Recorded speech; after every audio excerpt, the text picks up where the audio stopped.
জ্বালানি তেলের ভোগান্তি নিয়ে রাজধানীর তেজগাঁও থেকে যোগ দিয়েছেন আমাদের সহকর্মী খালেদ রায়হান। খালেদ রায়হান, আজকে বেশ অনেকগুলো পাম্পই বন্ধ এরকম তথ্য পাওয়া যাচ্ছে। আপনি সরেজমিনে কি দেখছেন? এখন আপনি যে পাম্পে আছেন সে জায়গার চিত্র কেমন দেখছেন? পাম্প মালিকরা কি ডিপো থেকে প্রয়োজনীয় তেলের সরবরাহ পাচ্ছেন কিনা?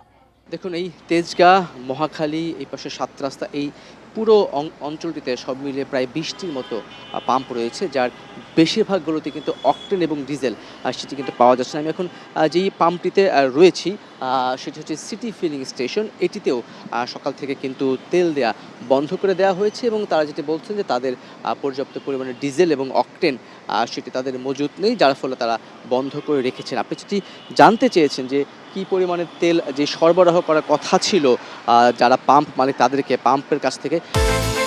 বিকাশ পেমেন্টে ১০,০০০ টাকার বেশি অফার, শপিং চলছে তো।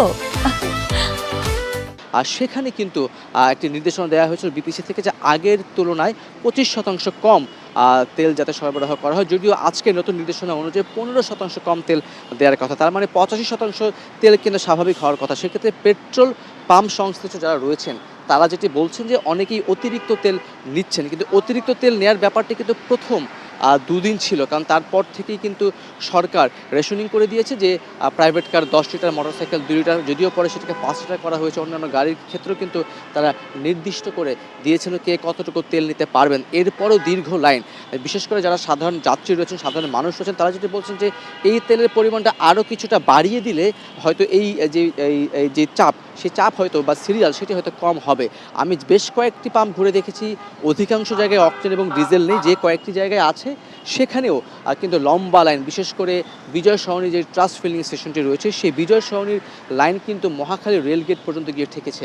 তার মানে বোঝা যাচ্ছে যে এখন পর্যন্ত যেই চাপ বা বাড়তি যেই চাপ সেটি কিন্তু রয়েছে। আর সেই ক্ষেত্রে আমরা দেখেছি যে ভারত থেকে তেল আনার প্রক্রিয়া শুরু হয়েছে এবং একই সঙ্গে বেশ কিছু তেল যেগুলো আসলে আসার কথা সেগুলো কিন্তু এর মধ্যে এসেছে, জাহাজ কিন্তু এসেছে। সেই যে সরকারের পক্ষ থেকে বলা হচ্ছে যে সংকট হবে না, তো তারপরেও যেহেতু একটি নির্ধারিত করে দেওয়া হয়েছে কতটুকু তেল নেওয়া যাবে এবং সাধারণ মানুষের মধ্যে একটি সংকট কাজ করছে বা সংশয় কাজ করছে, যার ফলে তারা কিন্তু লম্বা সিরিয়াল দেওয়ার চেষ্টা করছেন এবং তেলের জন্য তারা দীর্ঘ সময় লাইনে দাঁড়াচ্ছেন। বেশ কটি পাম্পেই কিন্তু অকটেন এবং ডিজেলে যে কয়েকটিতে আছে সেখানে লম্বা লাইন, সকাল থেকে একই চিত্র দেখা যাচ্ছে। জ্বালানি তেলের ভোগান্তি নিয়ে জানাচ্ছিলেন আমাদের সহকর্মী খালেদ রায়হান।